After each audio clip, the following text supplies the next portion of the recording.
Combien de fois j'ai pu entendre des histoires de personnes qui se forcent à manger des choses qu'elles n'aiment pas simplement parce qu'on leur a dit que c'est ça qu'il faut manger si on veut avoir une alimentation santé. Bonjour, je suis Xavier Jalleran, bienvenue dans ce 31e épisode de Parle en forme, le podcast qui vous fait du bien. Alors je suis ravi de vous retrouver pour ce nouvel épisode du podcast. Au cours de cette dernière semaine, j'ai eu des retours très positifs quant à la reprise du podcast et sur le nouveau format qui visiblement vous plaît. Donc c'est très cool et je suis d'autant plus motivé pour continuer à vous partager un maximum d'informations, d'expériences et de petits exercices qui peuvent vous aider à progresser vers ce que j'appelle votre forme idéale.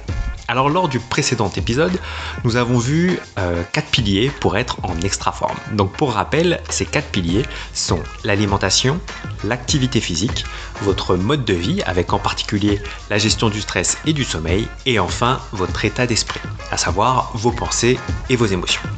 Et donc nous avons aussi vu que lorsque l'on souhaite mettre en place de nouvelles choses dans notre vie, alors on a souvent tendance à vouloir en faire trop et trop rapidement. Et cette erreur est bien souvent fatale car si l'on décide de lâcher un engagement que l'on a pris, alors il est fort probable que l'on lâche aussi tous les autres pris au même moment et au final, à vouloir trop en faire, on ne fait plus rien. Et donc pour que cela n'arrive pas, ma recommandation est simplement de changer une chose à la fois. En mettant votre attention et votre motivation sur un seul changement pendant une période suffisamment longue, alors vous avez bien plus de chances de créer une nouvelle habitude qui va durer dans le temps. Alors maintenant, la question que vous vous posez sûrement est de savoir sur quoi vous devez porter votre attention en premier. Parce que agir et prendre en compte chacun de ces piliers est essentiel pour une forme optimale. Mais la réalité, c'est sûrement qu'à l'heure actuelle, vous êtes malheureusement bien loin d'avoir une forme optimale. Et donc votre objectif est surtout déjà de vous sentir un petit peu mieux par rapport à votre forme actuelle. Et vous l'avez compris, il ne sert à rien de révolutionner votre quotidien. Donc il est indispensable de choisir un seul de ces piliers sur lequel vous allez porter votre attention. Et bien dans ce cas, ma recommandation est de vous concentrer sur votre alimentation. Et bien entendu, mon objectif ici n'est pas de dire que le sport, par exemple, est inutile pour perdre du poids ou vous sentir plus en forme. Au contraire, les bienfaits du sport sont nombreux et scientifiquement prouvés. Mais cependant, l'idée que je veux vous faire passer, c'est que faire du sport n'est pas indispensable pour perdre du poids efficacement et améliorer votre forme, surtout au début. Par contre, ce que je peux vous dire, c'est que j'ai l'intime conviction que 70% des résultats que vous pouvez obtenir dépendent avant tout du contenu de votre assiette. Et en fait, j'ai cette conviction pour 4 raisons. Alors la première raison, elle est finalement assez simple et elle se base sur mon expérience personnelle. Pendant des années, j'ai fait beaucoup de sport, je courais plusieurs fois par semaine, je parcourais des centaines de kilomètres chaque mois et j'ai même terminé plusieurs marathons.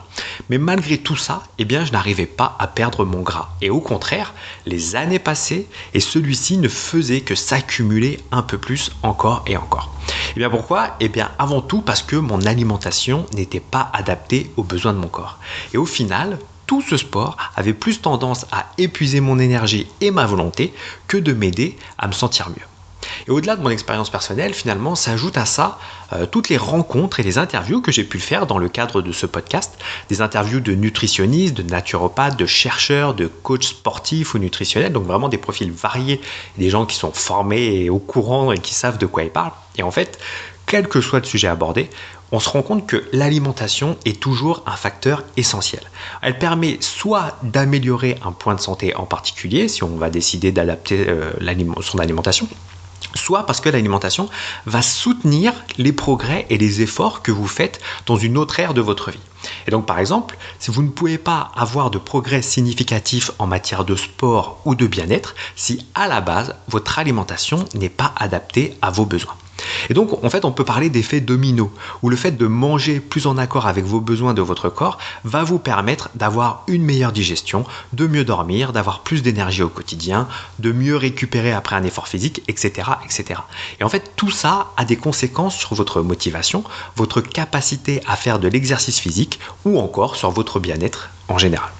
Le troisième point qui fait que je pense que vous devez agir avant tout sur votre alimentation, c'est que en adaptant votre alimentation, vous pouvez obtenir des résultats très rapidement. Alors quand je dis très rapidement, bien entendu, c'est pas en mode potion magique façon Astérix et Obélix, parce que malheureusement, jusqu'à la preuve du contraire, les pilules miracles n'existent pas encore. Mais disons qu'il n'est pas rare que les personnes que j'accompagne commencent à sentir les bienfaits des changements qu'ils réalisent après seulement quelques jours. Alors quand on sait que ces personnes souffrent parfois de problèmes de surpoids, de manque d'énergie, de douleurs articulaires depuis des années, voire des dizaines d'années, alors je peux vous assurer que ça leur fait tout drôle et ça me fait toujours aussi un peu drôle. Alors bien entendu, je le précise ici pour ne pas donner de faux espoirs et parce que ce n'est pas du tout la vision que je défends, je ne dis pas qu'en une semaine, ces personnes-là vont perdre 5 ou 10 kilos. Ce genre de perte n'a aucun sens dans le cadre d'une perte de poids raisonnable et raisonnée.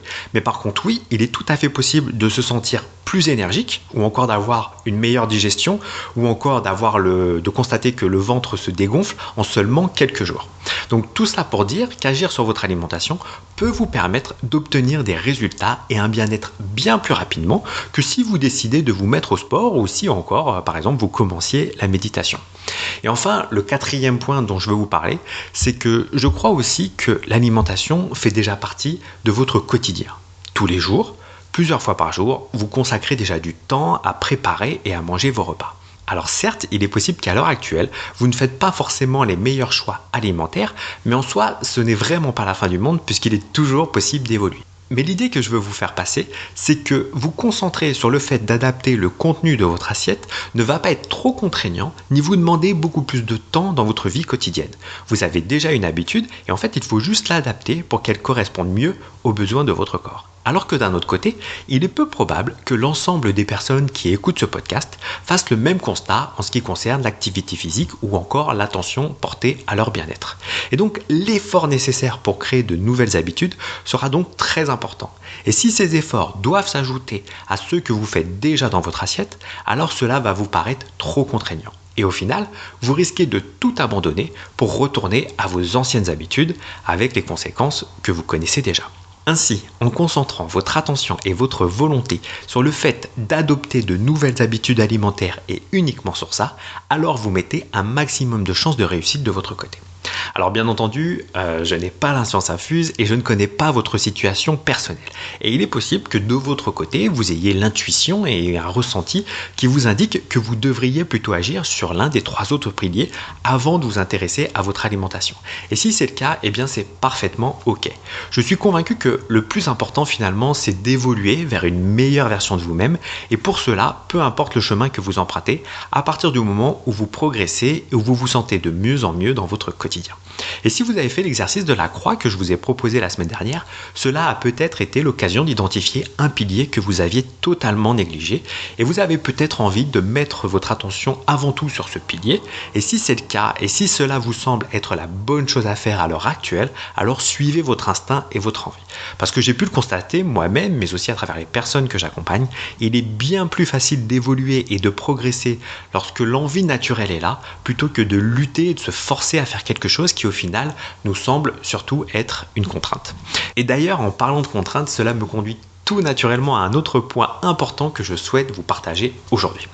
Alors je ne sais pas ce que vous en pensez, mais je constate que très souvent les personnes avec qui je discute pensent qu'avoir une alimentation dite saine, entre guillemets, est forcément synonyme de plats fades et sans plaisir. Et ils se disent qu'ils vont se sentir frustrés car d'avance, ils savent qu'ils vont en avoir marre de ne manger que des légumes et de la soupe. Combien de fois ai-je entendu des personnes me tenir un discours du type « Oui, mais tu comprends, pour moi c'est soit je perds du poids, soit je me fais plaisir ». Et d'ailleurs, je suis curieux de savoir si cela vous parle et si vous aussi vous avez ce type de pensée. Donc si c'est le cas, que ce soit le cas ou pas d'ailleurs, dites-moi tout dans les commentaires de l'article lié à ce podcast ou encore sur Facebook ou sur Instagram. Est-ce que vous associez le fait de bien manger avec une alimentation fade et sans plaisir ? Et dans tous les cas, eh bien, je vous propose que l'on fasse un petit exercice ensemble. Alors, je vous propose de prendre un papier, un crayon ou sinon vous notez dans les notes de votre téléphone ou sur votre ordinateur comme vous voulez. Mais L'idée, ça va être de noter finalement, je vais vous donner 3 listes, et ça va être de choisir 3 éléments parmi chacune de ces listes. Donc dans un premier temps, vous allez devoir choisir 3 éléments de la liste suivante.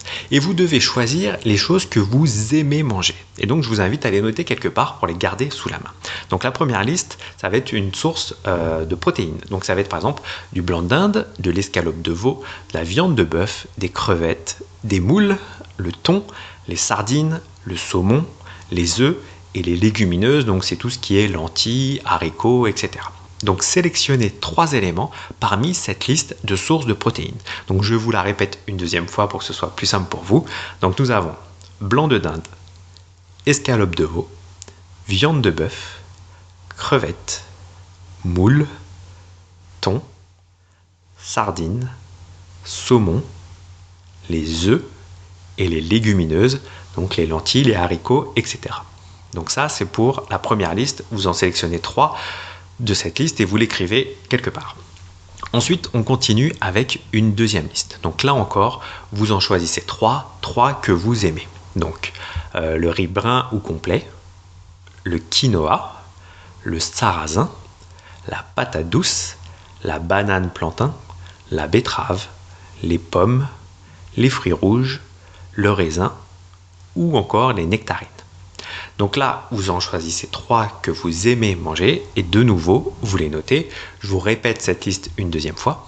Le riz brun ou complet, le quinoa, le sarrasin, la patate douce, la banane plantain, la betterave, les pommes, les fruits rouges, le raisin et les nectarines.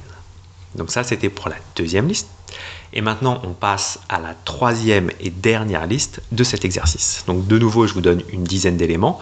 Donc cette fois, nous avons l'huile d'olive, l'huile de colza, l'huile de coco, l'huile de noix, l'huile de lin, le beurre clarifié, les avocats, les olives entières, les noix et les amandes et le lait de coco. Donc vous choisissez parmi cette liste 3 sources nutritives qui vous apportent des bonnes graisses lorsque vous cuisinez ou que vous pourriez ajouter dans une salade. Donc voici de nouveau cette troisième liste. L'huile d'olive, l'huile de colza, l'huile de coco, l'huile de noix, l'huile de lin, le beurre clarifié, l'avocat, les olives entières, des noix et amandes et le lait de coco. Donc normalement, vous avez dû noter 3 fois 3 éléments, donc vous devez avoir 9 lignes ou 9 éléments sur votre papier. Et bien maintenant que vous avez cette liste de produits devant vous, eh bien, je vais vous demander d'être particulièrement attentif parce qu'à partir de maintenant, cela va devenir très facile. Parmi ces sources de protéines, de glucides et de bonnes graisses, eh bien, vous ne devez manger que des aliments que vous aimez. Et vous devez refuser catégoriquement de manger ceux que vous n'aimez pas. Si vous n'aimez pas les brocolis ou les choux de Bruxelles, eh bien n'en mangez pas. Si vous n'êtes pas fan des endives et du chou-fleur, là encore, passez votre tour. C'est tout simple, on est d'accord. Et pourtant, combien de fois j'ai pu entendre des histoires de personnes qui se forcent à manger des choses qu'elles n'aiment pas simplement parce qu'on leur a dit que c'est ça qu'il faut manger si on veut avoir une alimentation santé. Alors encore une fois, si vous ne vous écoutez pas, alors tous vos efforts sont voués à l'échec. Et la réalité, c'est qu'au bout de quelques heures ou de quelques jours maximum, vous allez vous ruer sur tous ces produits ultra transformés et pleins de sucre et de mauvais gras.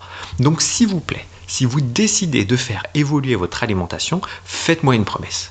Celle de vous faire plaisir au quotidien et de préparer des repas sains et goûteux qui vous donnent envie. Car bien entendu, la liste que je vous ai donnée là, dans le cadre de ce podcast, ce n'est qu'un bref échantillon. Et pour chacune de ces catégories, il y a plusieurs dizaines d'autres options disponibles. Et en plus de cela, si vous ajoutez tous les légumes, les herbes et les épices, les sauces et condiments et tous les types de noix, noisettes, graines, alors vous avez réellement la possibilité de créer des milliers de combinaisons différentes qui peuvent répondre à vos goûts et vos envies du moment. Donc je vais m'arrêter là pour ce podcast. Nous avons vu 2 points principaux. Le premier, c'est que si vous souhaitez vous sentir plus en forme, mieux dans votre corps et dans votre tête, alors ma recommandation est d'agir avant tout sur votre alimentation. Et enfin, agir sur votre alimentation, ça ne veut pas dire faire un régime ou se priver de toute forme de plaisir. Au contraire, si vous voulez obtenir des résultats sur le long terme, alors vous devez vous faire plaisir en mangeant des plats savoureux et qui vous donnent envie, et vous devez identifier ce qui vous fait du bien. Donc voilà pour aujourd'hui, et je vous propose qu'on continue de parler de ça dans le prochain épisode. 2 points avant que l'on se quitte.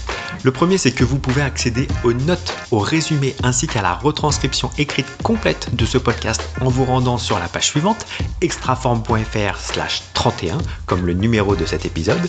Et le second, c'est que j'ai un cadeau pour vous. Il s'agit d'un guide pratique qui s'appelle Objectif Extraform, 5 stratégies étonnantes pour perdre du poids et faire le plein d'énergie sur le long terme. Et donc pour le télécharger, il vous suffit de vous rendre sur la page extraform.fr/cadeau. Dans ce guide, vous découvrirez pourquoi certains aliments nuisent à votre forme et sont de véritables vampires énergétiques. Vous découvrirez la raison principale de vos précédents échecs et comment certaines personnes en tirent profit sans le moindre scrupule. Je vous présente aussi le type d'aliment qui vous permet de vous affiner sans vous affamer ni vous sentir fatigué, ou encore la méthode en 3 étapes simples qui permet de se sentir bien chaque jour sans ressentir le manque ou la frustration. Et donc si vous souhaitez recevoir ce guide, il vous suffit de vous rendre sur la page extraform.fr/cadeau. Et dans tous les cas, je vous dis à très bientôt pour un prochain épisode.